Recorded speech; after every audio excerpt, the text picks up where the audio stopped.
春風で揺れる花手を振る君に見えた新しい街の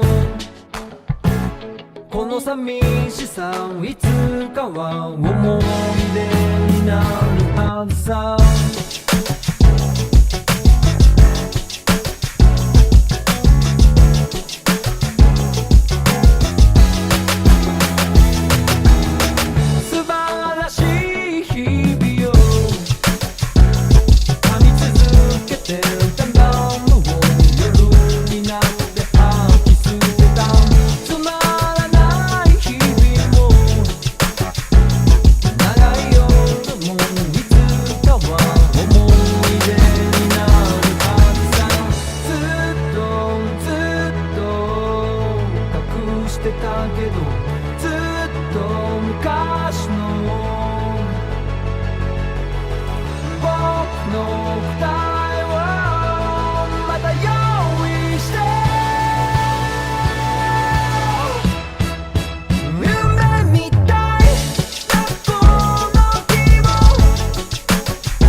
What is going on, ladies and gentlemen? We are here for another Stormcast.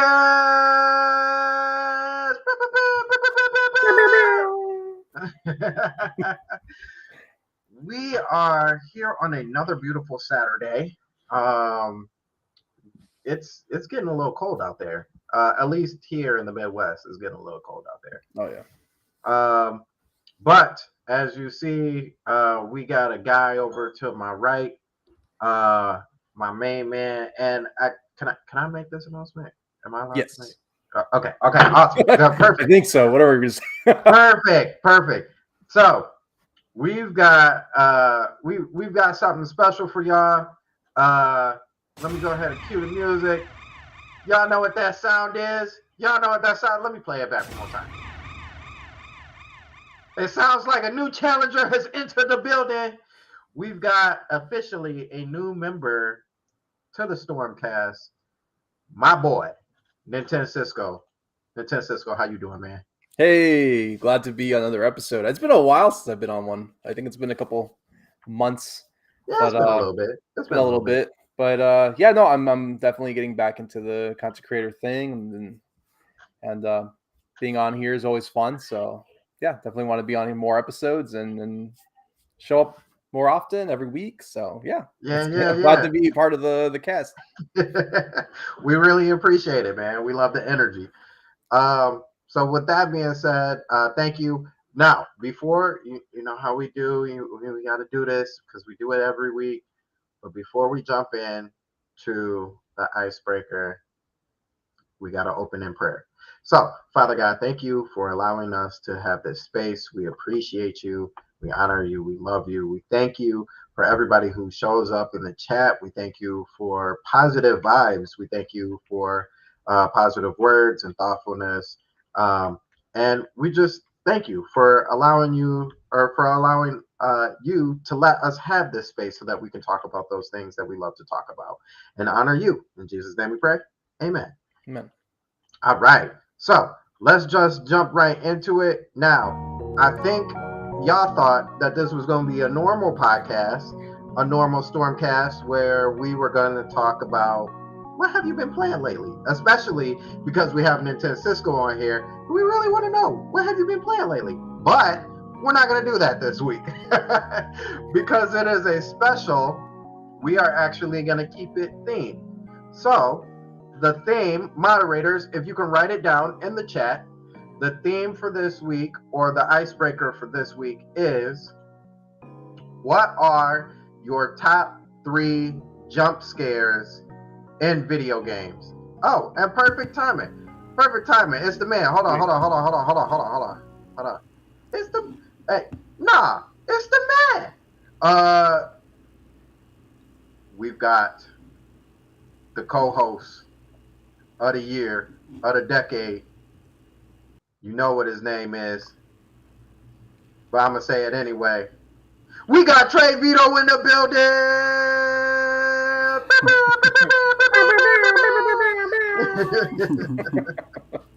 What's What going up, Vito? on? What's going on?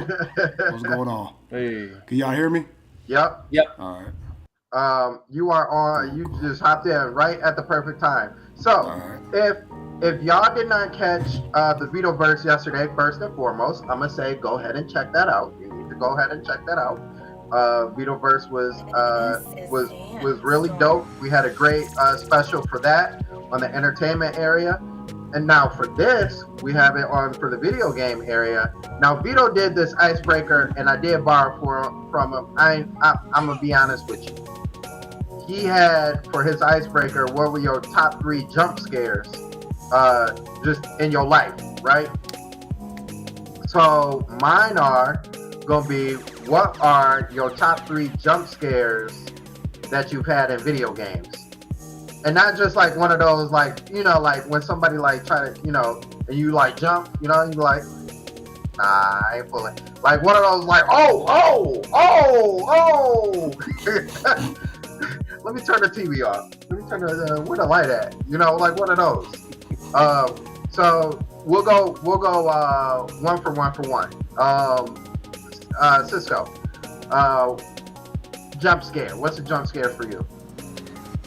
I think the biggest one I had was y'all remember the PT trailer, PT demo, Silent Hill PT demo or something. Yeah. So there was one where I don't know. There was a bunch of it was all cryptic and stuff, but I remember there was one where you had to like turn around, and if you turn around, there was this jump scare with where this ghost lady like jumps at you and kills you, and and that thing is filled with jump scares. I mean, you're walking down this hallway, and all of a sudden the giant like thing falls on the floor, and you look up, and then the woman's just staring at you from on top. It's like from a different floor on top. It's like, ugh. Yeah, PT's full of jump scares. Yeah. All right, Vito. What's one of your jump scares? Let me see. Okay, so what was it? I was playing what was that game? It was live too. I was playing on the Vitoverse. What is that game? Evil Within 2. There we go. Okay. Yeah. It was like these mannequins that kept moving. Mm-hmm. And basically one is just kind of just like I turned away, and then I turned back around, and it was just like right there, and I was like, oh, you know, that was. And I like honestly, I think my reaction is more priceless. It's up on the page, but it was crazy at the time because I was like I wasn't expecting me to, you know what I'm saying, show that I, you know what I'm saying, kind of get startled. But that one kind of, I was like, oh snap, you know what I'm saying? So, yeah, that caught me. I think okay. So for me, one of the biggest jump scares I had, I think this is classic too, and you can't get this now. Like if you were to play it, even if it was to come on NSO now, I don't think it would hit the same. But you know, when we were younger, you know, like as we grow up, every game is real. You know what I mean? Like the graphics were always real, even when it was like 16-bit. It was real, you know. Perfect Dark, or not Perfect Dark, Eternal Darkness. The bathroom scene, you know. That game is already disturbing because you walk through a door and you hear the boom, boom, boom, boom, boom, boom, boom, boom. You like, I'm not going through that door. Like I just came from there. I'm not going through that door. And just like the most weirdest stuff happens. You know, you walk upstairs, you go through the door. It's the little I forgot what they call it. It's not a sculpture, but like, you know, when it's only the top half. When it's like looking at you as you're like walking around, I'm like, yo, that's really creepy. You know, the blood starts trickling down from the walls and all that. So there's this one area at the far end of the mansion when you go upstairs and you walk in, and it's a bathroom, and so you know, you just, you know, you searching around like, yeah, I gotta find some bullets or, you know, a piece of paper that lingered or something, and you go over to the bathroom or you go over to the tub, and it says inspect. Not thinking anything of it, and it like shows you a quick flash of your character dead, but like with the loudest screech. Like gets me every time. Well, not anymore, but that first time, like that was like a real quick like jump up and be like, I'm late for class. You know, like I gotta go to school. Try and pretend like you wasn't really scared. You looking around the hallway like but yeah, that's my jump scare. My number 3 jump scare. All right. Okay, nobody in the chat yet. What up, Exodia? What up, Squared? Appreciate y'all coming through. Jay Biggs in the building. What up? All right, Cisco. What's your second one? Number 2. Have you guys played Bloodborne? Oh yeah. Bloodborne's got a couple, but man, I think there is this one. I don't remember what specific level it was, but like you're going down, like I think it's one of those cathedrals, and you're going down the stairs. And I remember, like I think when you get to the door, there's one of those like some hunched over old lady that just comes charging at you and stabs you in the side, but you don't see it until you know. It just, yeah. So I think I remember just walking, and all of a sudden here comes. I'm like, you start panic rolling. I'm rolling all over the place, freaking out. But I mean, that's one of many. Bloodborne's got a bunch. They know what they're doing. Yeah. All right, Vito, what's your number 2? So that added level or that DLC level of Hogwarts Legacy. Same scenario type stuff. It was like another mannequin situation. It's something about these mannequins, bro. But oh man, I'm trying to remember. It's like when you go into the room, it's like one of them, and you turn around, and there's like 2 of them behind you. Then you turn back around like the same way that you turned or whatever, like the first time, and it's like more of them. And they just keep like it's weird as heck, but you really gotta play that level. That level is like it's kind of trippy, you know what I'm saying? It definitely was the best level, and it actually looked a lot different from the actual game itself too, like a little more polished or something. Like that could have been a game by itself. But yeah, I jumped on that. Those mannequins, man, it's like you turn and they be like, you turn back around and it's like they move. And then you turn again, and then they're like this, or they're like right in front of your face or whatever. That is crazy to me. All right. Jay Big said, I don't usually get scared in games. Hold on. Can I do this in a deep voice? Is this a deep voice or is this a high voice? Huh? No? Okay. All right. What? Is this a deep voice or is this a high voice? No? Okay. No, he's trying to play with the thing, but no, I don't hear it at all. Oh, perfect. Okay. So I'll do it in my own deep voice then. I don't usually get scared in games, but Kronos got me recently. I was not expecting on one of the corpses things to be on the wall, so that it got me good. You gotta work on that deep voice. You gotta get a little more. You gotta get like dude off the Thriller. Yeah. You gotta get hit. I can't get deep like that. Yeah.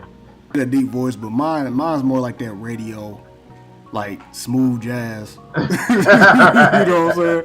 I can't even do like the.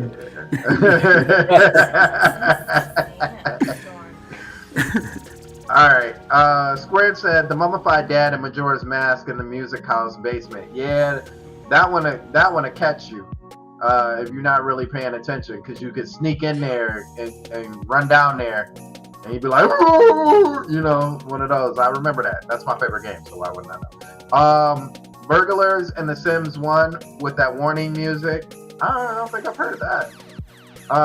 And that one yeti chasing you in the old PC game, ski free after going downhill 1,000 feet. Okay. Big said, "Oh yeah, the first time I came across them Gloom Hands and Tears of the Kingdom. Oh yeah, yeah, that'll get you. Yeah." Because they pop up out of nowhere and they're like rush you. You like whoa. Yeah. You can't kill them; they're just coming at you. It's like, yeah. Okay, so my number 2. Dang, I just lost it because it was right there too. Dang, what was my number 2? Oh yeah. So my number 2 is Left 4 Dead. Absolutely, 1,000%. I think it makes it much worse when you're playing the game by yourself and you're not playing with friends, but it's always funny with friends. Vito, did you hear what my second one was? No. Left 4 Dead. So, it makes it worse if you're playing by yourself, but it is definitely still not good when you play with the squad. And so, you got 4 player, and you start at one part of the map and go to the other zombie style game. And it's already got creepy music and everything, but every level has a witch. And the witch is the most scariest one of all, put them that way. And I remember the first time playing Left 4 Dead, and I was playing with a couple of buddies of mine. It was new for them too, so they didn't really know. And we're all in this tunnel, right? And we've beaten, let's say, a third of the area, and we're down in this tunnel, and it's all dark. We got our flashlights going and everything, and all of a sudden we hear,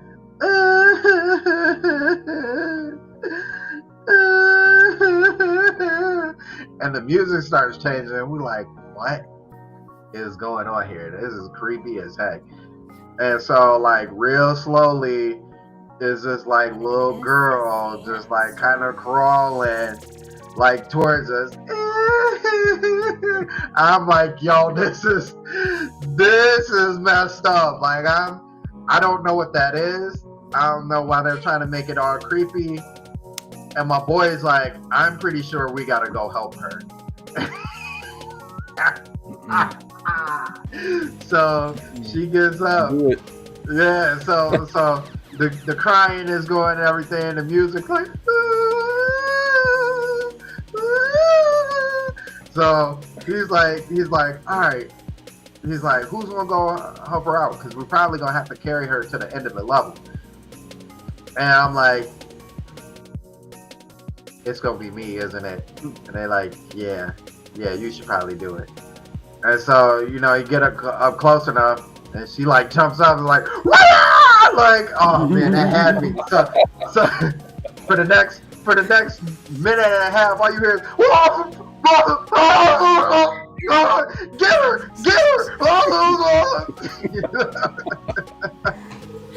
Oh man. Yeah, the witch in that game is an absolute menace. I would love for Jess Brooks to play and experience that game, because she loves scary stuff, and I think that she would probably be like, I'm not playing scary games no more. I watch scary movies, but I ain't playing scary games. But yeah, that's my number 2.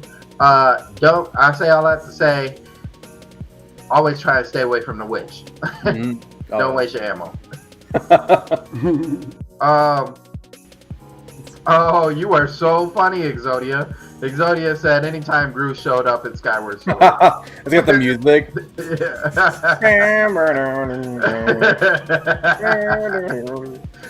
Bruce is loose.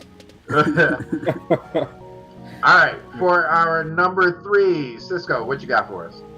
I don't think it's a jump scare moment, but it's just the gameplay jump scared me. Yeah. Alien Isolation. I can't play that game. I cannot do it. I don't like being chased both in video games or in real life. I Yeah. like feeling chased. Oh my gosh, like I don't like that feeling, like being like trying to crawl underneath, like let's say whatever, a table, and you see the alien kind of walking around, and I'm like, am I good to go? Am I not? And I hate it, man. Like I'll be like, okay, I think it's good. I think it's good, and I'll like start walking, and then it jumps down the vents, and I'm like, I will close the application. Like, nope, not doing it. I hate that game. That game's too scary. Pure anxiety. That's funny because I think my number one is in there too. Well, not Alien Isolation, but something similar. But Vito, what you got for your number one? All right, so you ever play Prey? Okay, so I was going around this I was going around in that spaceship or whatever, and I was like, I guess the entity that's chasing you and all that type of stuff is already chasing me, but I didn't know it shapeshift or with coffee mug, right? So I go to the coffee mug, and I'm like trying to scan everything or whatever like that, and like next thing you know, he just I'm like, oh. I'm dropping the control, and I'm like, nah, I'm turning this off. I'm not playing it. So I stopped playing. I stopped playing right there and there. That was too much. I was like, they're gonna keep doing that, and I don't know what you are, and you change it to objects. This is not the game for me. Nah. I heard the rest of it was good, and I heard the DLC was actually even better. But I'm like, you're like, that's what I heard. Yeah, that's what I heard. That's great. I'm glad it turned out. You know what I'm saying? It turned out good. You know what I mean? Okay. So for my number one, it's gonna be Dead Space, man. Dead Space had way too many of those too. Oh yeah. I think jump scares work the best when they build your anxiety.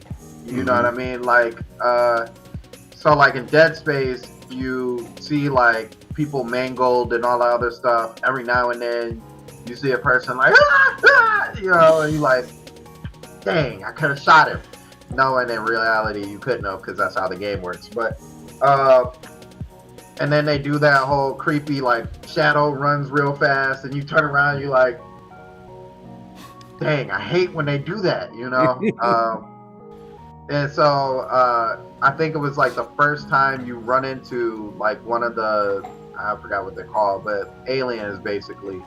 And like you open up a door and he ends up showing up like right around the corner. You're like, oh, whoa, you know what I'm saying? Like they're not supposed to look like that. Like, and it's funny because I remember. And the other reason why I put this as number one is it's so funny because I remember the trailer or the commercial for that for some of y'all who are too young to understand. Video games did have commercials and trailers on live TV. Back in my day, right?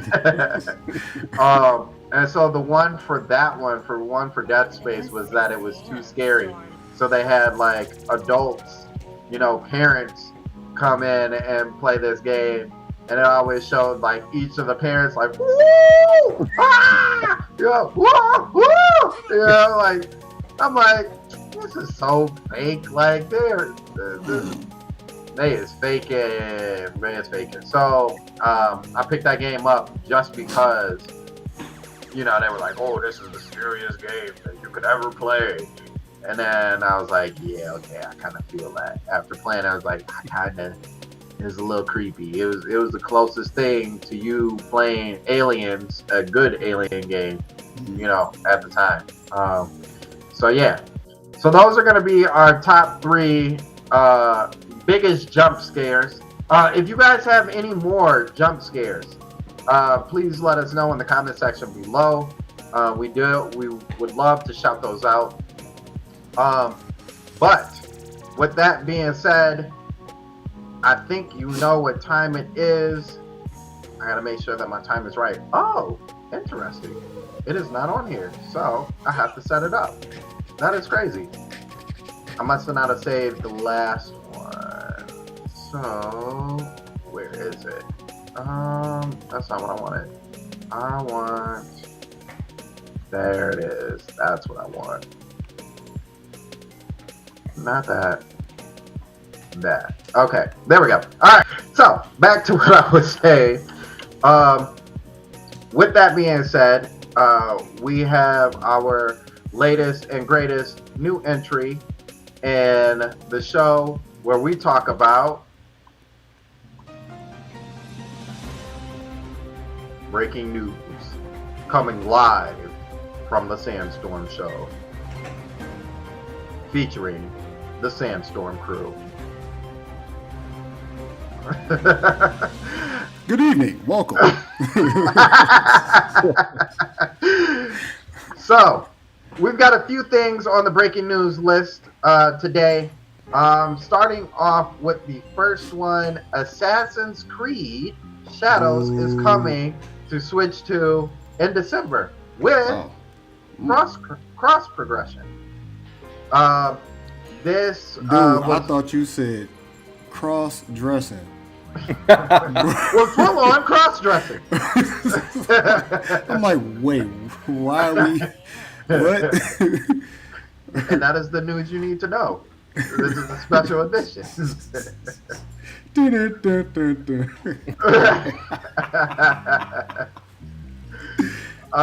But with that being said, the game is coming out December 2025. December 2nd, like I said, 2025. It is going to be $60. So it's not going to be a $70 price tag, which I think is good. And let's see, updates 10 and 11 for the game. Also detailed the title, updates 10 and 11 for the game. That doesn't make sense to me. Oh, it'll have the latest updates. So that's cool. So how are you guys feeling about Assassin's Creed Shadow? Me personally, is this a good look for Switch 2? No. I don't know. Honestly, people have a real bad taste in their mouth with Assassin's Creed. So, I mean, for it to come to the Switch, I'm like on some Young Thug stuff. Whoop-de-doo. Whoop-de-doo. I did that. So, I mean, cool. You know what I'm saying? In my opinion. Yeah. You know what I mean? Alright, you know. Okay. Okay. I think I'm trying to think, good or bad. I think it just is. I don't know. Like, it's good to see like a modern game that's on modern consoles now be on the Switch 2. I want to, because the thing is like with the Switch 1, it was behind, so PlayStation, Xbox still had their releases, and then Switch would have to wait. So I'm wondering if, I don't know, when are we going to get to this territory where we're going to get releases on all three consoles at the same time? Yeah. So I don't know. Maybe this is a step in the right direction, showing that we can get some good, high quality third party. I don't know if you consider it high quality. I don't know nothing about this game. So besides that, people are mad about it. Honestly, it's not high quality. It's lost its value. It's like 2K has lost its value over saturating it. They kept, releasing it and like people been off Assassin's Creed since Black Flag. After I heard that was the last good one. Yeah, that was like the last good one. Everybody else, all the rest of them from there, and it's like hit or miss. Odyssey was straight, Origins was straight.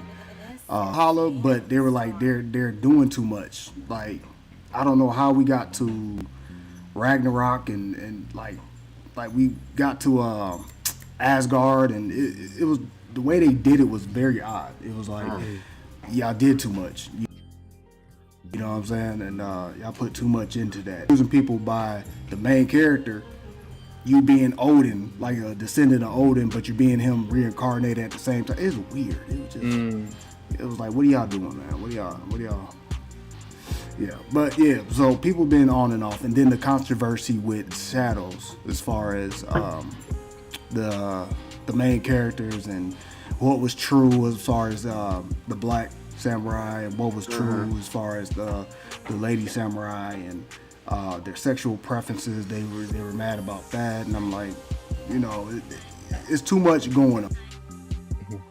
You know what I'm saying? To be Assassin's Creed like what we were getting with Ezio and Altair and all this other stuff. Like it's far out. You know what I mean? It totally went left field. Well, it didn't go too left field. It didn't do like the Saints Row stuff, but it didn't do what we wanted it to do either.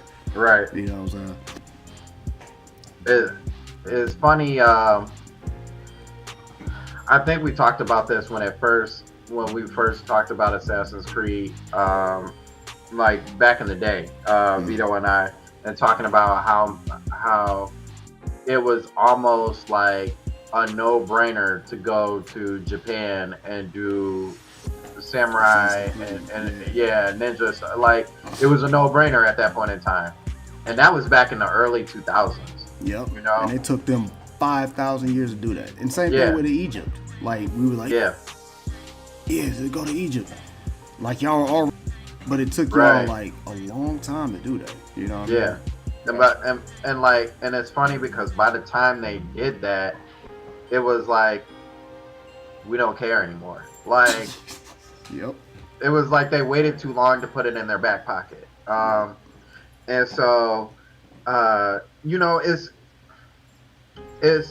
cool that they went there, but like I said, it took too long. As far as the game showing up on Switch 2, that's what's up for people who are still interested in Assassin's Creed. I know that it has the franchise itself is really falling off from its fan base, me included. I know Vito has kind of shared the same sentiments. Yeah. It's just cool. We do get the games, like you said, Nintendo Cisco. Like the game is on there. That's cool. That means just more games that the Switch 2 has in its library. But like, one, you're too late, so the parity isn't there, and two, it's a game that nobody really cared about in the first place. Now, had it been Star Fox, or what was the Star Fox game from? Switch? Starlink. Yeah, Starlink. Now, if it would have been like Starlink 2, I'll play Starlink 2. You know what I'm saying? Like, I feel like that would have been a little bit different. But yeah, so I say it is what it is. Cool, but hey, like Craig Mama. Okay. Right. Okay.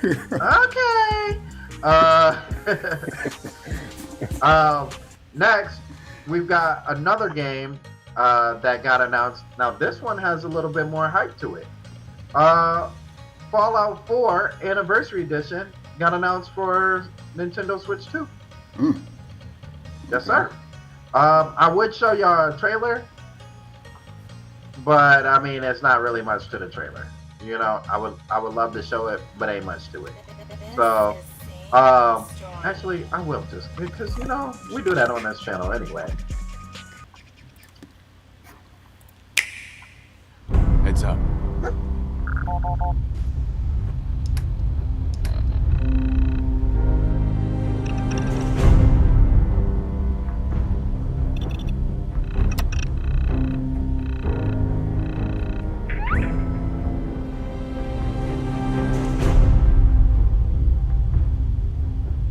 Boom. That's it. That's all you get. Wow. So, how y'all feeling about playing some Fallout on Nintendo on the go? Wow. Yep.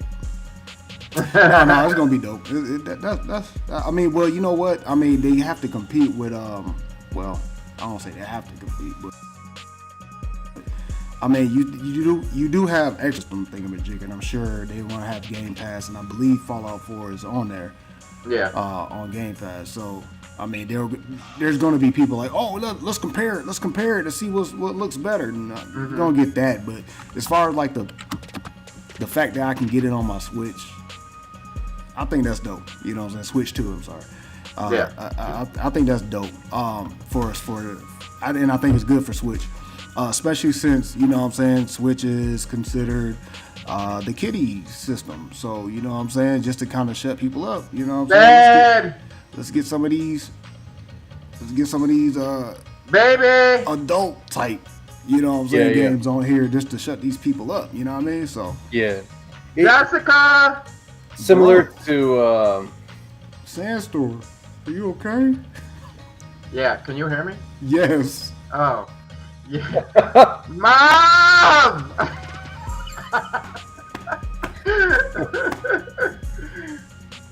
Mama! Get the one high note. He thought he muted up. I was like, I know he Yeah, thinks he's muted. Yeah, I definitely thought I was mute. Am I not mute?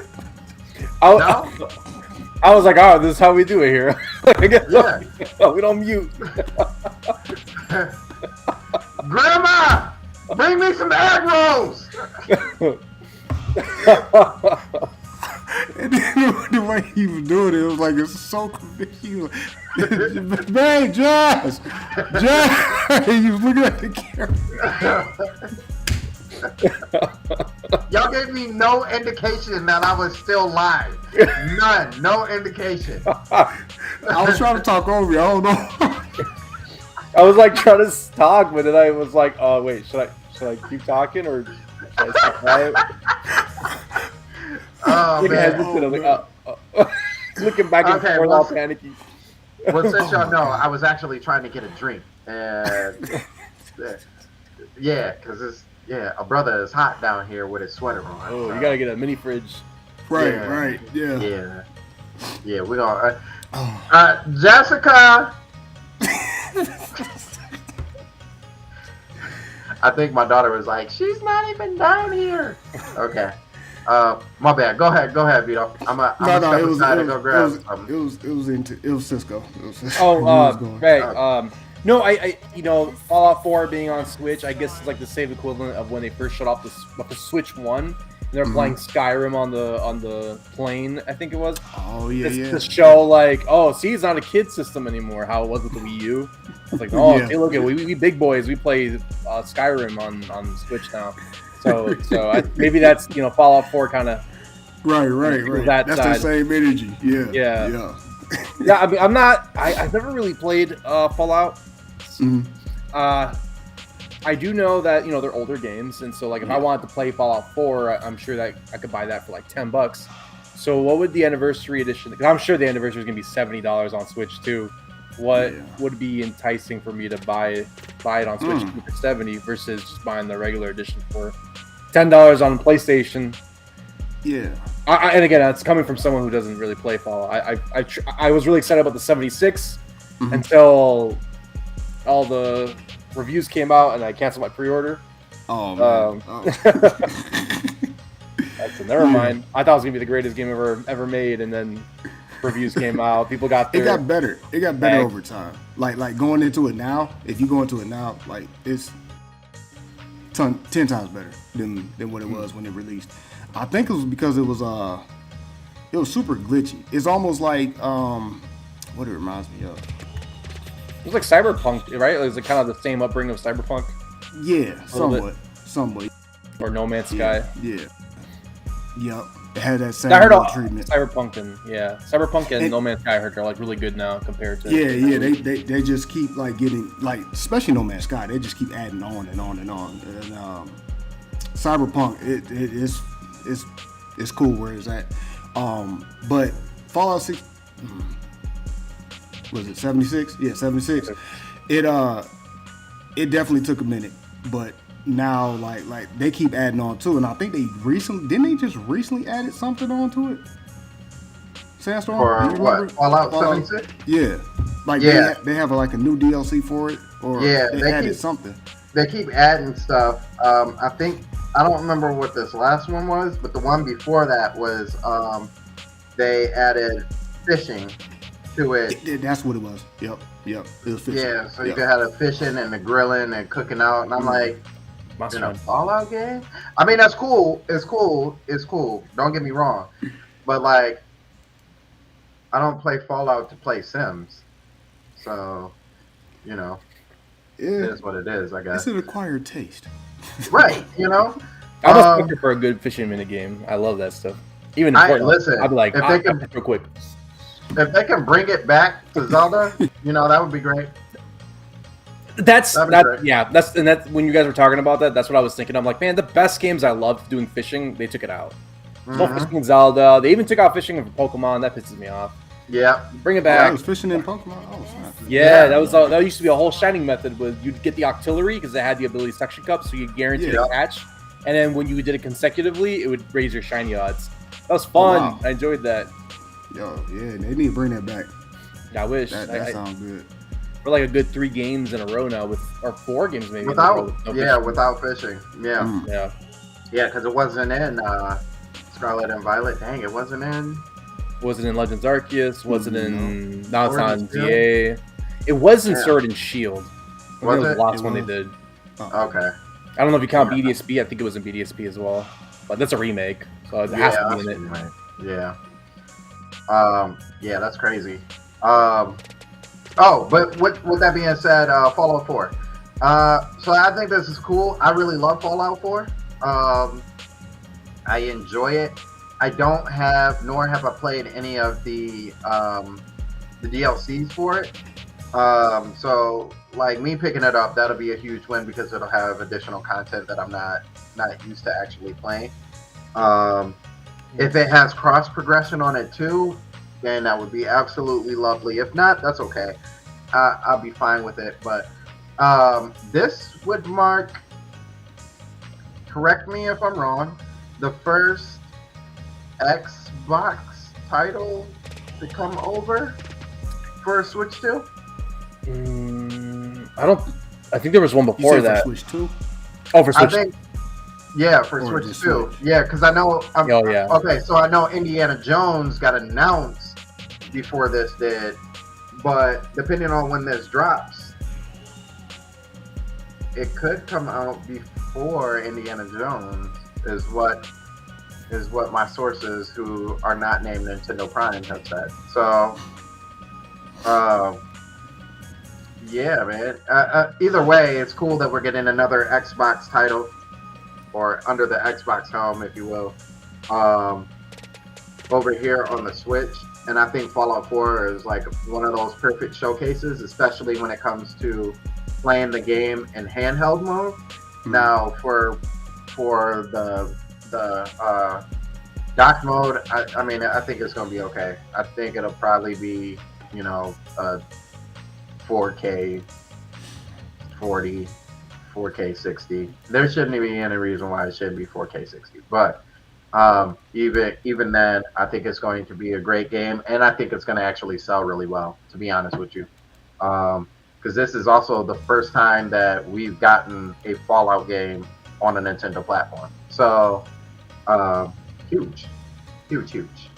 Our next piece of information is, let me close all these tabs and go in order. Pokemon Legends ZA. You guys heard of it? You know a little bit about it. Yeah, just a I little think you something. might even played it, maybe. Not even the demo. Man, you might have it in your system right now, or not. You know, I'm no judge. I can't judge you. I have it running right now with a turbo controller, AFK shiny hunt, catching me shinies. So Pokemon Legends ZA, a little known game, has sold a whopping 5.8 million copies globally in its first week. That's a big number. Yeah, It's pretty good. It's right. You're right.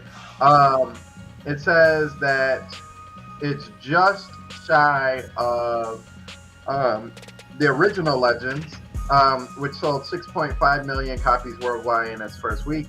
I'm gonna still say that this game is still gonna do pretty well. If backlash and hate is anything to say on it, I think it's gonna do just fine. It says close to 1.5 million copies of Pokemon Legends ZA reported has been sold in Japan so far. Also noting that the SKU, which is interesting, half of the sales for it are Switch 2, which means it's 50-50. Wow. So, I guess we kind of talked about this last week, but how do you guys feel about the game so far? And do you think it has the legs, especially with DLC? Do you think it has the legs to continue to sell really well? No, I don't think so. I think it'll run its course because after a while, I got ADD, so going around the same city as amount of times as I have already, I've kind of been getting tired of it. It's like going around. I do want to see new stuff or whatever like that, and there is stuff that opens up. And I think the further you go, the more wild zones they start popping up and stuff like that. So then it kind of gets a little more interesting, but for me, I feel like it's getting a little more repetitive, and I think that's what will kind of turn certain people off if they hear that, if they didn't get it already. You know what I'm saying? They'll probably like, hey, you know, it's cool, you know, especially if you're a Pokemon fan, especially if, you know what I'm saying, you in there, but, you know, like wait for one of them sales or you know, it might die down just a little bit. You know what I'm saying? That's just my opinion. I feel like it will die down. But as of right now, it's cool. It's still cool. I just wish there could be certain things that was in like Arceus and Scarlet and Violet that's not in here, like a bike or something to ride around on. Right. But other than that, you can fast travel, but it's not the same. Yeah. You know, I still want to see stuff, but you know what I'm saying? I want to kind of ride a bike. And you can run, but I mean, my dude is like not. His legs don't stretch out. It don't seem like he's running fast enough. So, he ain't actually sprinting. He just kind of jogging. Yeah, and then of course you get a Pokemon that's like keeping up with you, so it's kind of looking crazy. Like, dang, how are you keeping up with me, dog? Right. Like, you really want to just blow right past me right now. I know you do. It's just kind of like, I really want a Pokemon I can ride past or fly around with. You know what I mean? Mm-hmm. That would definitely be dope or whatever like that. But, you know what I'm saying? Like I said, I'm finding little gems and places, like, you know, like little tidbits, different places I can find new little adventures and all this other stuff. And, of course, a lot of it has to do with the side missions. So the side missions help me find stuff. So, I mean, it's still an overall pretty good experience. It's just over time, I feel like it would definitely die down for me. And I don't think it would continue to sell like past Legend. Well, is there another Legends game besides Arceus? No, just that the only one. Yeah. Okay. So yeah, I don't think it will definitely reach those numbers, but it's definitely doing really good just because it's Pokemon. You know what I'm saying? Like, yeah, Pokemon is Pokemon, so it's gonna sell. It's going to sell regardless. I have a lot to say about that game. I have 80 hours into it right now. Yeah, I put some work into it. There's so much to say. I have a lot. Like, there is the negativity surrounding it, and what I have to say about that. Also, just the game itself. Where do I even begin? In terms of so if we're on the topic of sales, I think it sold great. I mean, I expected it to sell about 5 point whatever million it was. Mainline games will sell closer to 7 to 10 million in the weekend. But the thing is like, some people might think the sales are low. I think these sales are pretty good. But if we let's put that on the table that maybe these sales are looking a little weak, since we've seen numbers like Scarlet and Violet be 10 million. The thing is though, like, Scarlet and Violet was kind of a letdown for a majority of people. If you guys remember, like, let's relate it to Star Wars. This is like my theory. If you relate it to like Star Wars, you had The Last Jedi. People had high expectations for The Last Jedi. So it had an insane amount of sales, right? That's one of like the top grossing movies of all time. But then obviously a lot of people hated that movie. So then what trickles down is then you had Solo. poor views, right? And then like the following movies after that had absolutely poor attendance compared to Last Jedi. And so I think this might be a similar thing where Scarlet and Violet, BDSP, they might have had like higher sales because people had that high expectation, and when being let down, now when you got a game like this coming up, people are like, the past couple Pokemon games, I'm gonna wait for reviews, you know, and then combine that with the amount of like hate. Like, it's not just, and I'm sure you saw my tweets about this.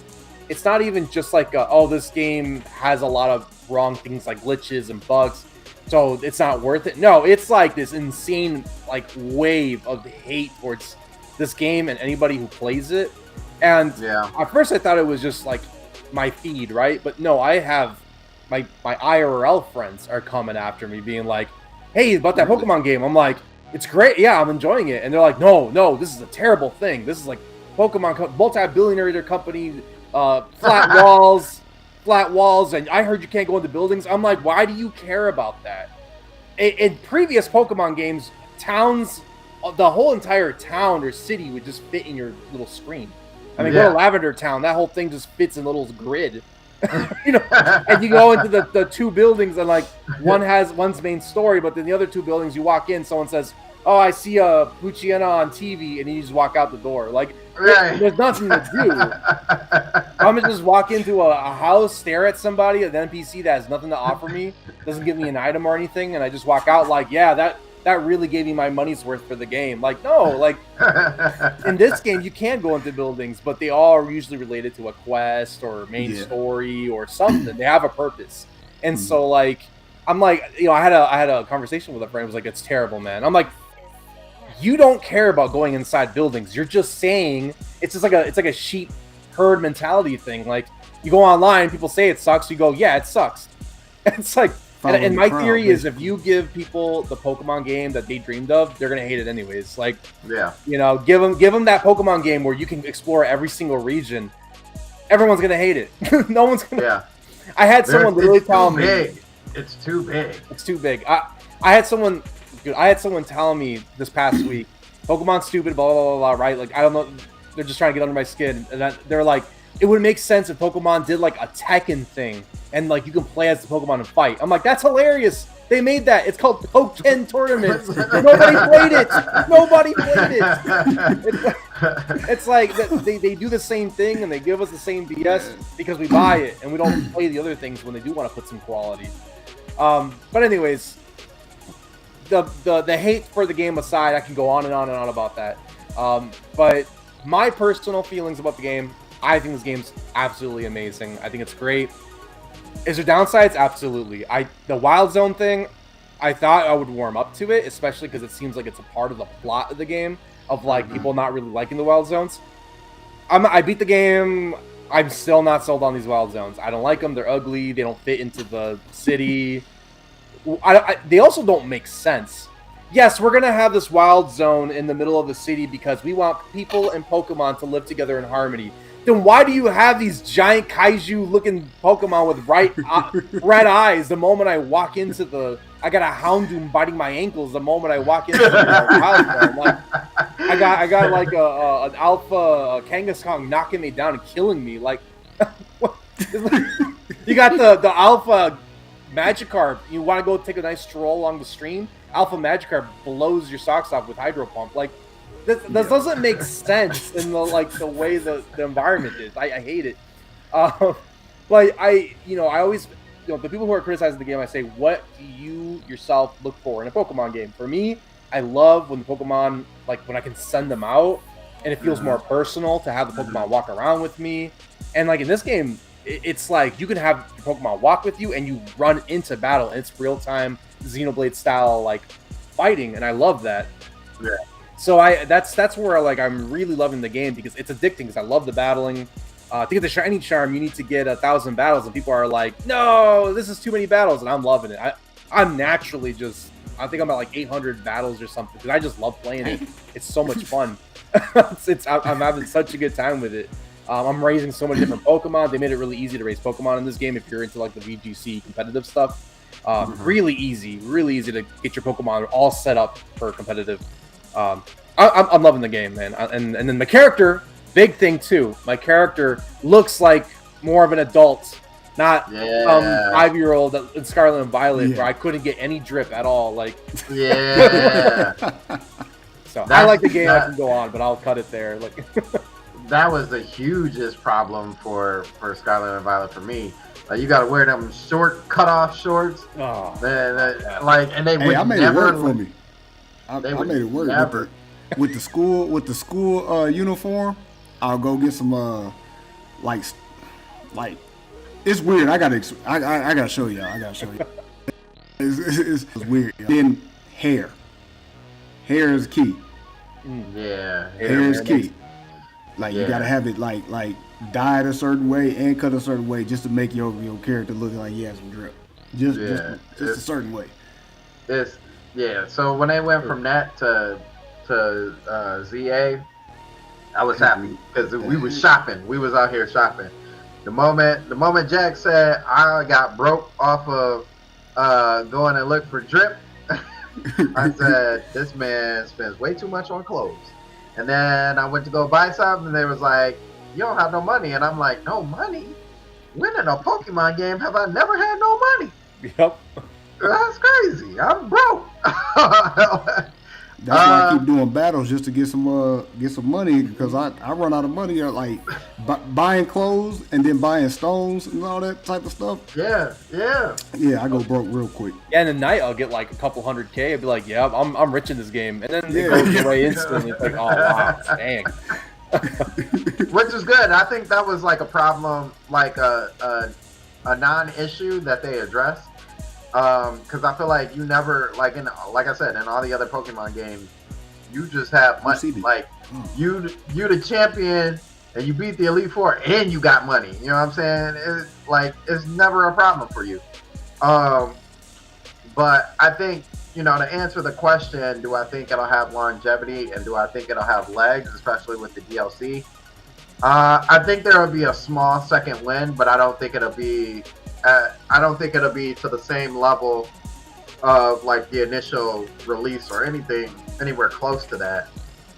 I think, like you said, Cisco, I think that because of all the backlash and the hate, the unwarranted hate, in my opinion, that it won't sell as well, and I'm sure that'll be.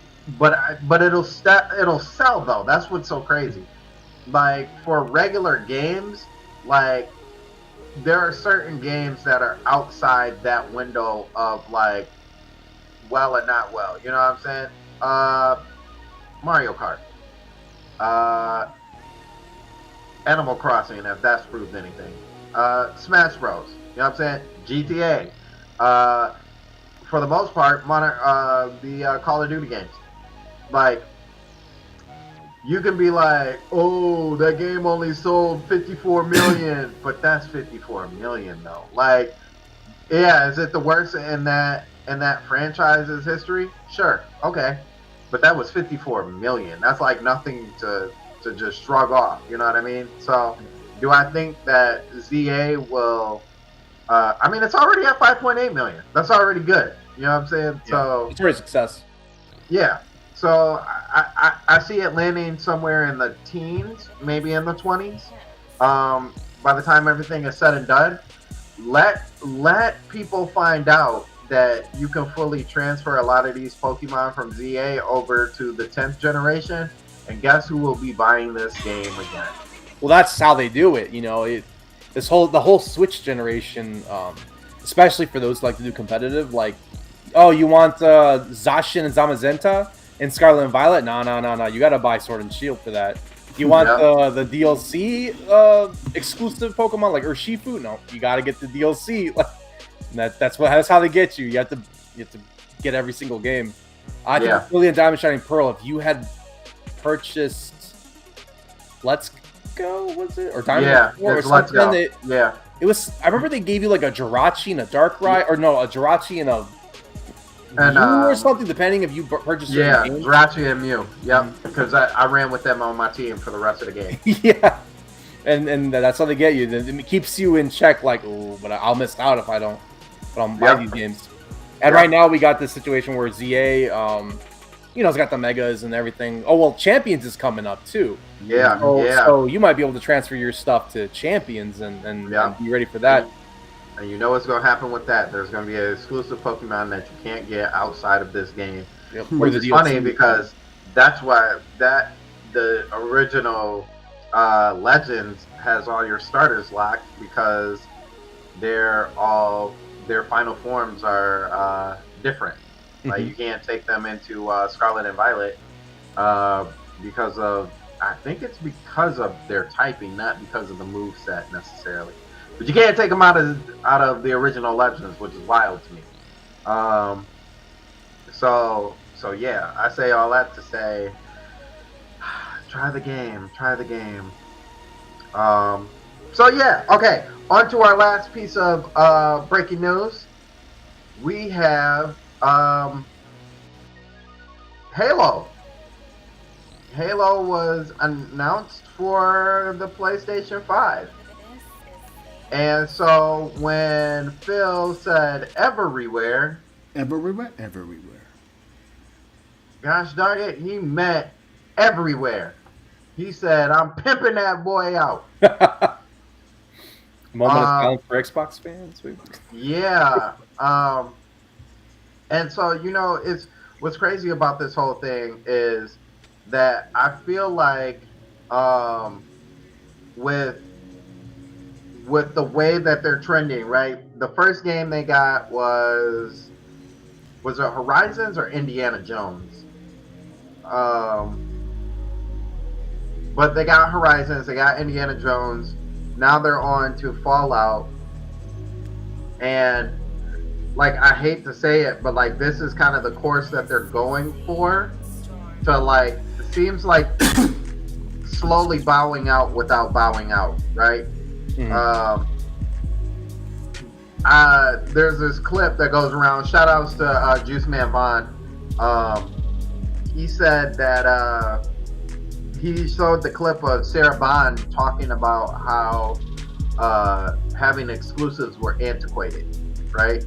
And it's funny because I've heard a lot of people, like, when you go back and forth about how Nintendo games sell way better than everybody else, and that, like, it used to be, it's been for the longest time that Nintendo should go third party. They should go third party and bring their games over because they want the exclusive game, right? And now we're at that point where Microsoft and Sony are basically, very slowly going third party. And the reason why they are doing that is because their games aren't selling.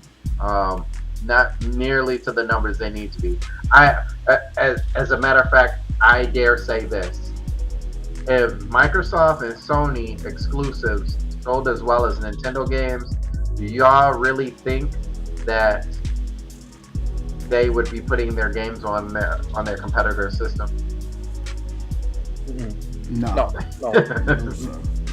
With no hesitation, it would not happen. As a matter of fact, they would try and find ways to make it even more exclusive. So I say all that to say, it's unfortunate that that's the way that our gaming industry is going. I hope that Nintendo never follows that suit, and if their numbers show anything, it's not going to happen anytime soon for them. But I like exclusivity. You know what I'm saying? Even when it comes down to my phone. Both iPhones and Androids, we pretty much get all the same apps and stuff like that, right? But what makes it unique is the operating system, the people, the color, all these small little things that make it individual. The reason why you want to buy the phone in the first place. If I was an Android user, no hate on Android, but if I was an Android user, I would have a much tougher time in picking out what kind of phone I wanted, because there's so many different Android phones, right? So when it comes to gaming, it's like I buy certain games. Like I buy my PC games, I buy Steam games because I want to play them down here on this widescreen a certain way. You know what I mean? Not bothered by myself like this. When I buy Nintendo games, especially with the Switch now, I want to buy them because I want to get as much as I can out of that game. So I can put it in the dock and play it, enjoy it with family and friends, or I can take it with me on the go, you know, playing on the airplane. Microsoft is kind of still trying to do that, you know, with the whole Xbox Ally. Not for $1,000, they're not, but with the Xbox Ally, and still having dedicated hardware. And they're still talking about a new hardware coming that's going to be the new most powerful system. But, you know, I think they just I think they've lost connection with their fan base, to be honest with you. But that's not neither here nor there. Yeah. Oh, wow. Yeah, so that's my thoughts on it. Yeah, I mean, you know, part of me feels like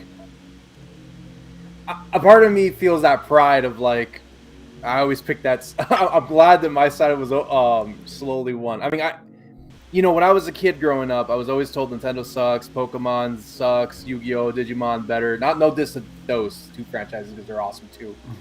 But, you know, Mario's trash, blah, blah, blah, you know. And then growing up, it was always like Xbox better, PlayStation better. And I'm not saying, again, no diss to these two, but to see Nintendo now steady and the games are selling well, the consoles are doing well. They're I mean, I went to Japan this summer, and Nintendo is everywhere. Like, Nintendo is just Nintendo and Hello Kitty everywhere. And speaking of Hello Kitty, Pokemon shot up to this massive franchise, one of the biggest franchises of all time, like Hello Kitty. And I'm not seeing that. You know, all these people have told me, "Oh, this is better. Nintendo specs, Pokemon specs, whatever it would be." Stuck to that side, and I'm glad to see. You know, I'm glad to stand here and be like, "Hey, my side's doing good. I don't know what's going on here." And again, that's not. I don't want to put that in the way where I'm saying the other side, dissing the other side, because I love PlayStation, I love Sony, I even love Xbox. I mean, the Xbox 360 days were unbeatable. But it feels good to kind of sit here and be like, we're talking about this, like, dang, like seeing both PlayStation and Xbox are kind of slowly going into this era of like, ooh, you know, maybe they'll just be, you know, no console and just kind of go third party and just be exclusively software. It's interesting to see. It seems like and what's interesting is I'm noticing both with PlayStation and with Xbox, they're really struggling to pump out games.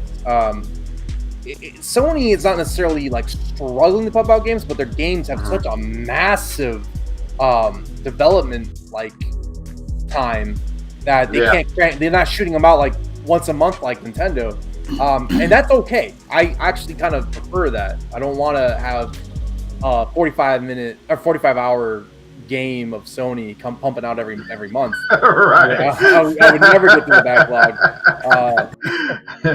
But it's you know, Xbox, I don't know what's going on. I feel like they've for years and years and years and years have been struggling to dish out any kind of exclusive, any kind of big title. And one thing I do like that Nintendo does that the other consoles have not been doing, Sony, if something sells below 5 million, they take it out to the back and old yeller it. You know, they had they have a history of like, oh man, this amazing game that people love but didn't sell 10 million copies, like God of War. Like done. And they have so many exclusives like that. You know, they start closing down studios and they're not pumping out these insane numbers.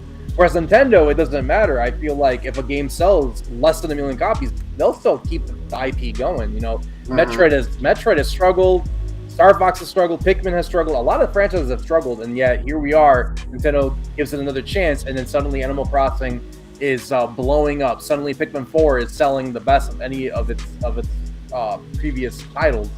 Metroid Prime 4, I'm praying and hoping that it's going to be a big hit this December, but it's good to see that they put all of this time and energy in such a title like Metroid again. So it's I wish Xbox and PlayStation weren't so quick to give up on their titles and had more faith in themselves. Yeah, agreed. Sorry, I went on a whole tangent, but no. That's exactly what we needed. That's exactly what we needed. Let me read off some of these comments because it looks like y'all going crazy in the chat.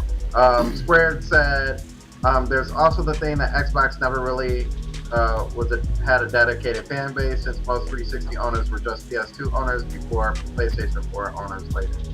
Yeah, that's very true.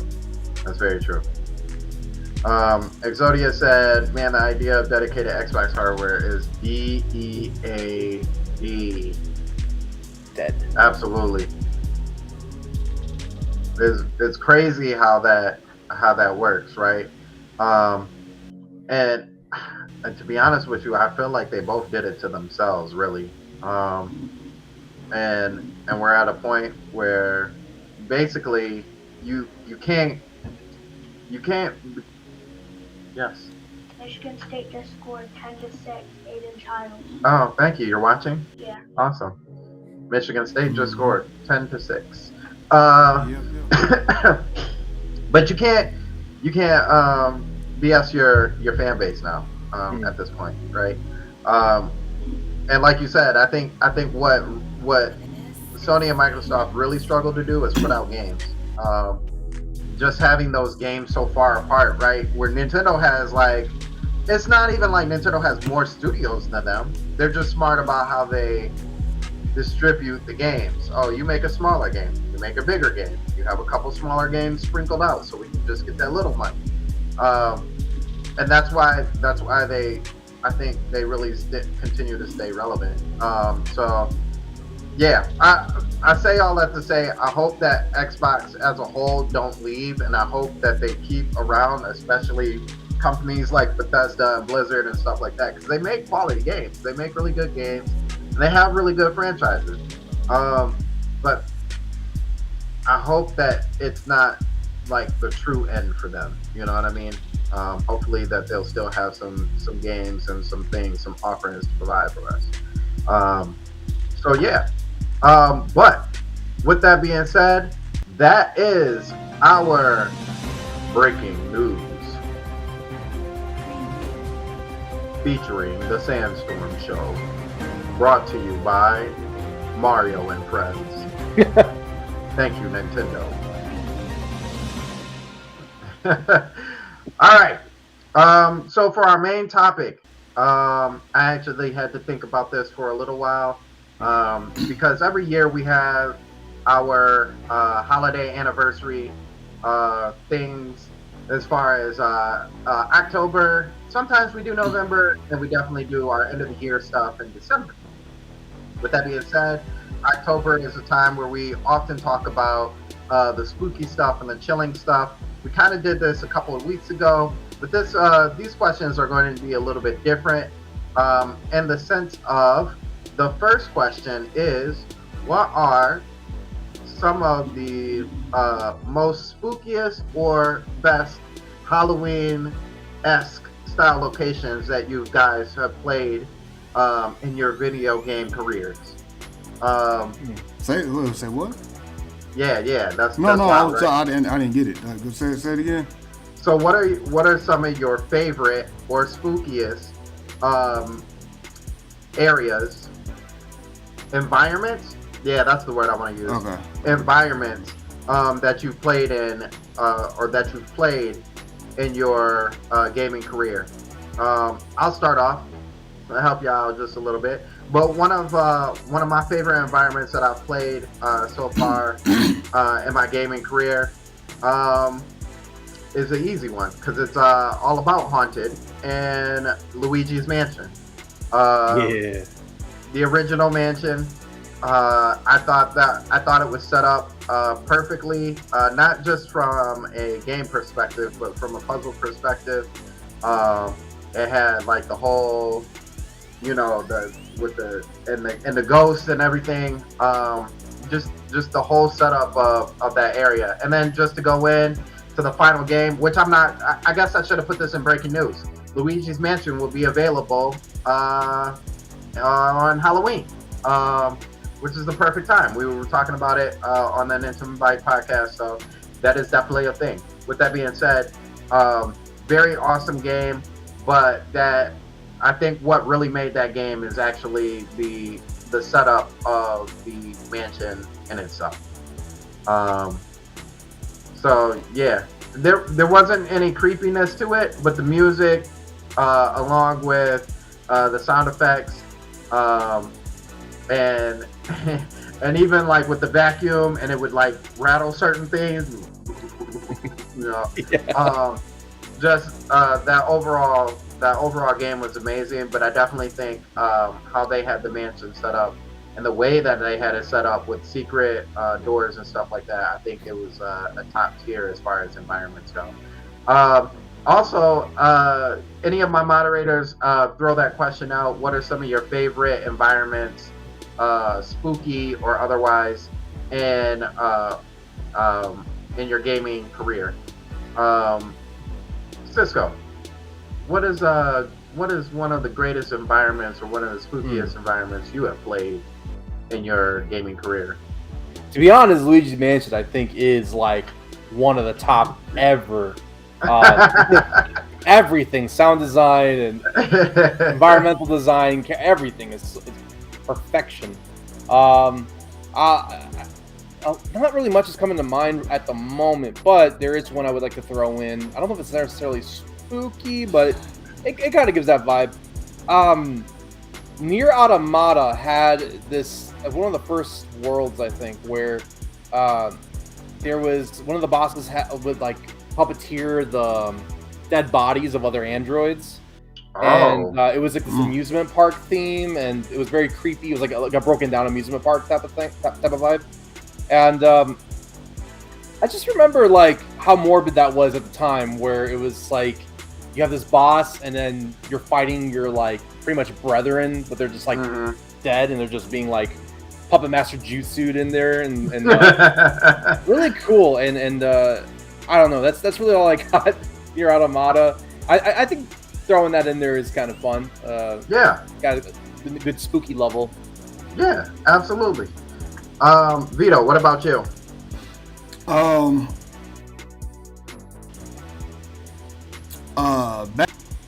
That definitely had a very spooky. Yeah, that's clean.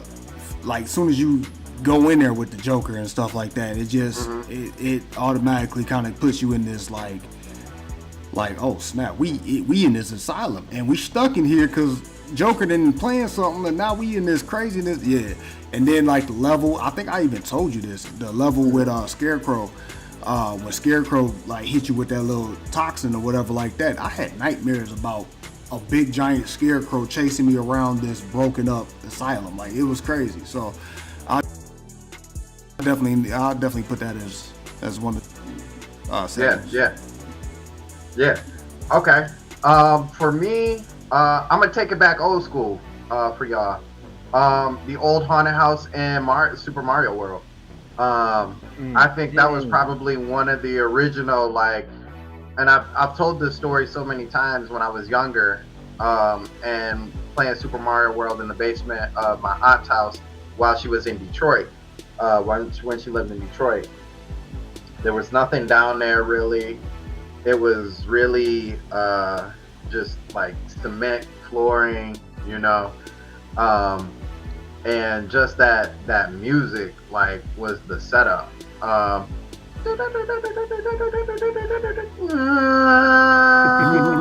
Like, as a young kid, like I said, all these all these games are real sounding, right? So that door, when it was open up, you know, boom, you know, you see all the ghosts floating around. I'm like, yo, this is really, really creepy. Like, I don't like this. Yeah, that was top tier for me. And I want to say there's like 3 haunted house levels, but that first time when you walk into the first haunted house, and you can't you can't get to the castle unless you walk into the first haunted house. And so, for the longest time, I never got to the first castle because I was not trying to beat that first area, or I was doing the Mario, like trying to shuffle as fast as I can, you know, trying to rush through. But yeah, that was scary. He said, who is this? Oh, it's Elvis. He said, gated that one ghost house with the floating green bubbles actually gave me nightmares back then. Yeah. Oh, I ran backwards. Okay. Growing up, probably some of the racetracks from Diddy Kong Racing. I feel that Haunted Woods, all the Dragon Forest races had a spooky vibe, and the Whizzing races. Gated one that goes. Oh yeah. Hated that one. Ghost house with the floating green. Yeah, absolutely. Dang, I feel like my next two are still gonna be like Mario related. That's wild. But Cisco, what about you? Yeah, I'm gonna be honest. I'm kind of struggling to come up with Halloween or like spooky. Maybe I could throw in Metroid in there. That works. Yeah, sci-fi. Metroid. Sci-fi I mean, horror. yeah. Well, you know, man, there's a lot of good ones when it comes to Metroid. Is the Metroid Prime games? All of them have a good like spooky factor to it, but also, yeah, I think the one that really has done it is Dread, because you have these robots like the Emmys, I think they're called. They were like, you know, you would kind of get into a room and you would just hear like it gets quiet. You just hear. Yeah. I would be in a room like, don't do this to me. And then all of a sudden, you know, when it sees you, you just hear like, you gotta run. I hate being chased. And they put it in one of my favorite franchises, being chased. Yeah. Like, I hate being and they chased like, so much. sometimes they like cheat. You try and get so far ahead, and they're like, oh, we'll just cut through here. You're like, no. Yeah. They know all the shortcuts. They know how to cheese it. I'm like, don't do it. So yeah, I'll give it to Dread. Okay. Vito, what about you? I gotta think about it. Let me think. I'm going through my like list of games I've played to get some ideas. I got a couple now. Yeah, it's kind of evil because I have more time, right?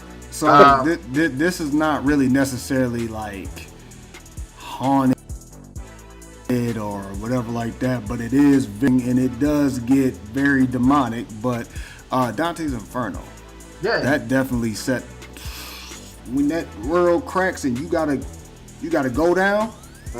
Yeah, nah, it get spooky, get creepy, it get unsettling, like that was the right atmosphere on that one. Squared said, going back to Zelda, the Ocarina of Time Forest Temple is my favorite haunted location aesthetic. The music, the mansion, the art gallery, castle look, the eeriness, absolutely. The music doing the like, what's so crazy about that is the first time I even heard that song, I went to go attack something and that echo came in like at the right time. I'm like, they just copying echoes and like right in the game like that? Like, that's crazy. It wasn't like that. It was just part of the song. But I thought it was still crazy that that they would do that. And also, shout outs to the Shadow Temple, because that is definitely spooky.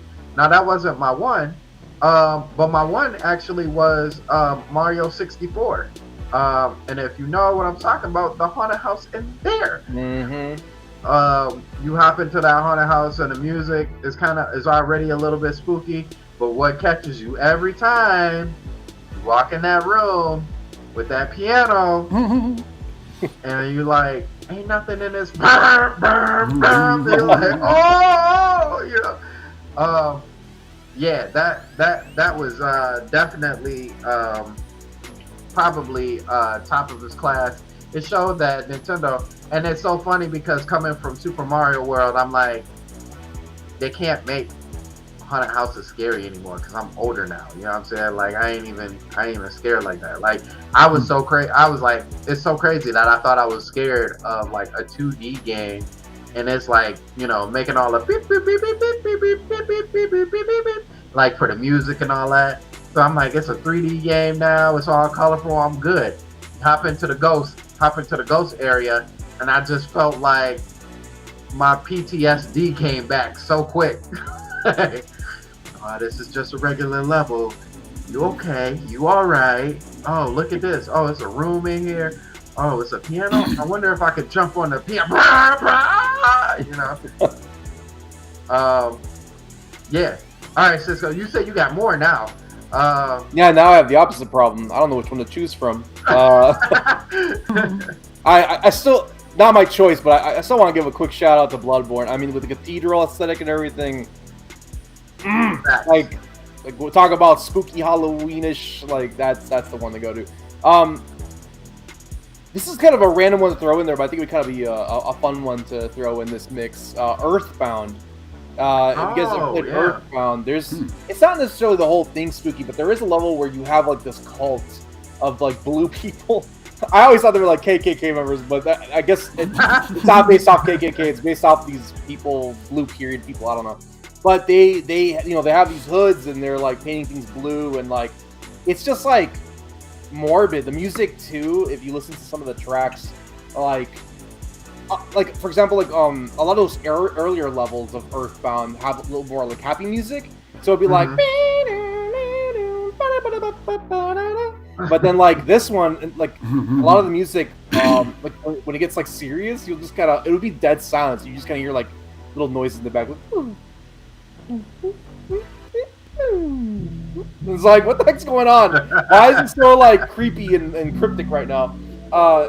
Earthbound has like some moments where I'm like, geez, this is very messed up. There's like cults going on here, and you're like you're just kids, and these people are like kind of threatening you. It's kind of scary. I think that's pretty cool. Earthbound would be just a fun throw in for this. Okay. Vito, what you got? This last one.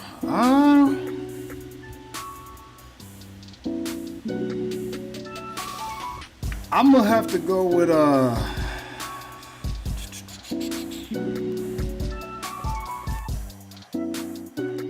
don't know. I mean, there's so many. I can't really. I was gonna say Prey, but I was like, I already said that for the icebreaker from a jump scare. But I can definitely go with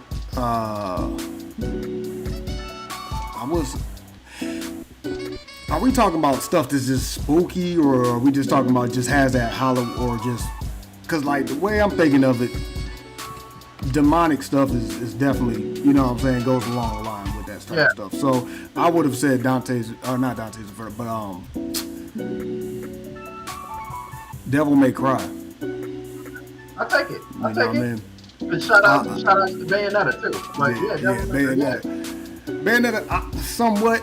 I feel like there's more angels than there's more demons. You know what I'm saying? And there's more demons, and like it seemed like you're going more down in hell with Devil May Cry, right? And you're going upwards with Bayonetta. You know what I'm saying? It's weird, even though it's kind of roughly same game, same. Yeah. I just feel more like you just get darker when you go down with the Devil May Cry. I just get more darker and darker. But yeah, Michael Jackson, lucky bastard. I'll throw them in there. But I was gonna say, there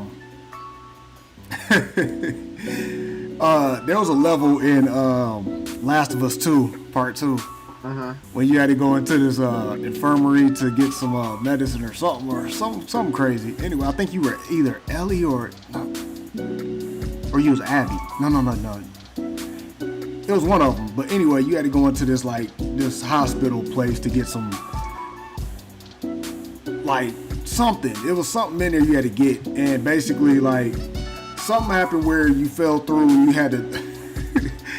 it was the infected, like it was like ground zero, and there was like this big giant infected mega zombie thing or whatever, and it was chasing you, but it was like you didn't know where it was coming from.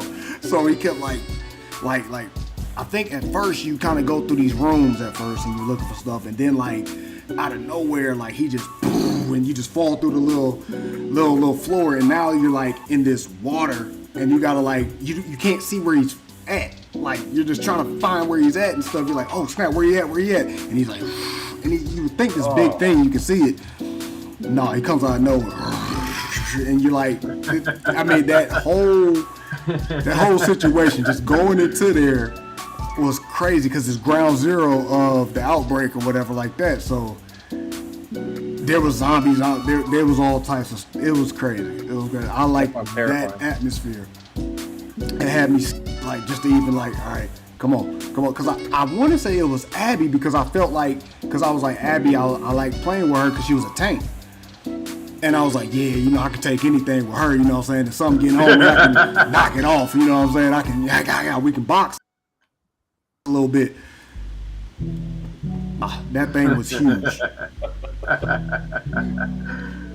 Okay, for me, I'm gonna switch it on y'all.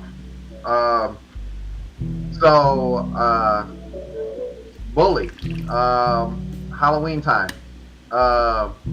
You're given a whole bunch of missions, because it's only one night, right? Well, you got the fall season, so you got that Halloween time one, but also too, you got like the fall fair thing where, if you go through that maze thing, there's an actual creepy, like circus freak thing going on there. Yeah. So it was cool that, you know, like obviously you're in school, you're in a boarding school, and so they like have the different holidays and stuff like that. But it was cool to see them have like the Halloween theme and all that other stuff, and so you had to pull off these missions just for one night. You really couldn't go back and like do the other stuff. I don't know if there was anything specifically like if you missed out on it, you just missed out on it. But just like for the completionist mindset, just like running through school in the middle of the night, and you still got the hall monitors, you know, trying to chase you down. The flashlight. Yeah. and you know it's crazy. I was just playing that a couple months ago. Remember, I was up there like that was one of my games and stuff. Yeah. And I think I stopped at that right there. You know what I'm saying? And I want after the Halloween mission. And I want to kind of side reference that too, in the same vein, because shout outs to Hogwarts Legacy as well. You know, obviously Hogwarts Legacy and it's all is, you know, all Halloween themed if you like talking about witches and all that. But that's not what I mean. But specifically, the thing that I always thought was sweet about Harry Potter is going into the Great Hall and seeing like all the decorations and the change up. And they just went overboard especially going into Hogwarts Castle and getting closer and closer to Halloween, because they just drip it. Like they drip the whole castle out, and like the Halloween theme, and you're already like Halloweenish with the ghosts moving around, you know, paintings moving and stuff like that. So yeah, I always thought that was really sweet that they like fleshed out that time of the month for them. All right, we'll go around one more time. Just throw out your throw them all out. Like just throw them all out. Yeah. That works for me. Rapid fire them. Phasmophobia. You know, Vito was talking about like demonic stuff. Woo! Phasmophobia, man. That one had my heart racing. I kept missing Phasmophobia in a lot of these choices. But that's a ghost hunting game. And, ooh, yeah. We were mentioning Ocarina of Time and Majora's Mask, but definitely Twilight Princess has so much creepy factor to it.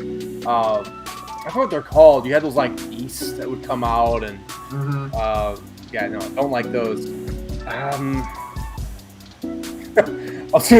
It keeps popping in my head, which is funny. Animal Crossing Halloween Day. It's not necessarily spooky, but it's got the vibes, you know. Yeah, you got the decorations. The music is a little funky too. I could leave it at those three. Dying Light, another one I like a lot. Ooh. Dying Light's a good one. Ooh, that's one I sit on like definitely for like getting closer to Halloween. Like that's the game right there, the Dying Light. And it's so weird because it's over like other zombie games. I'm like, this is the one though.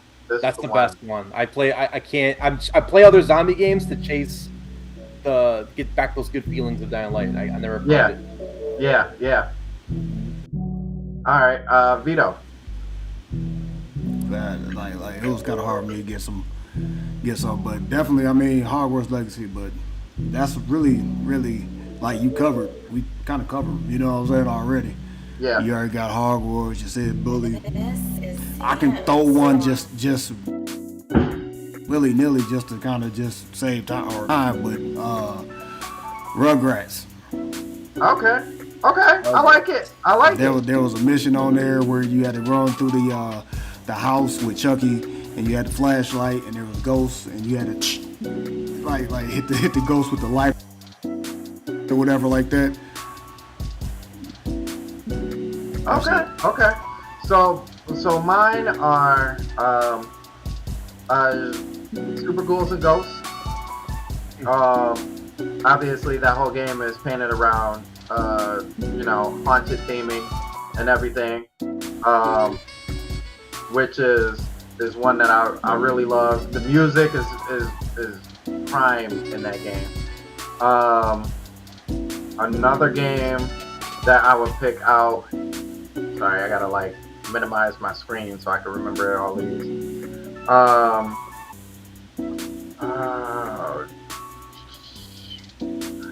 just had them on the front of my screen. Where are they?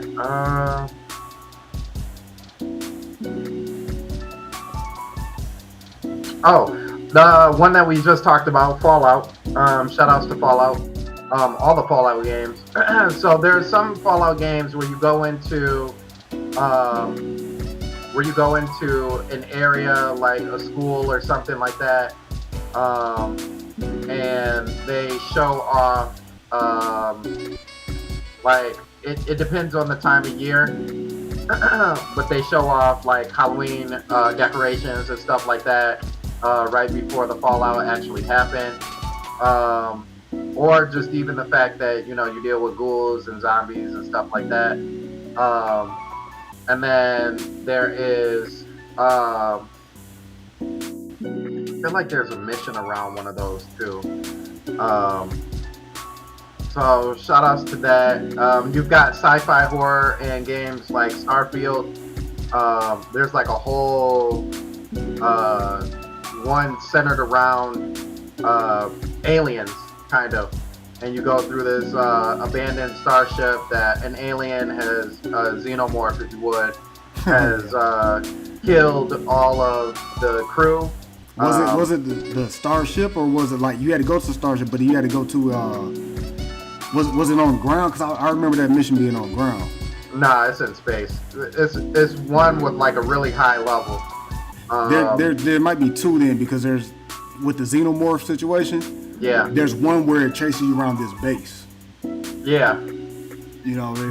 That one, I think, is that one the one that's tied to Amelia Earhart? Who?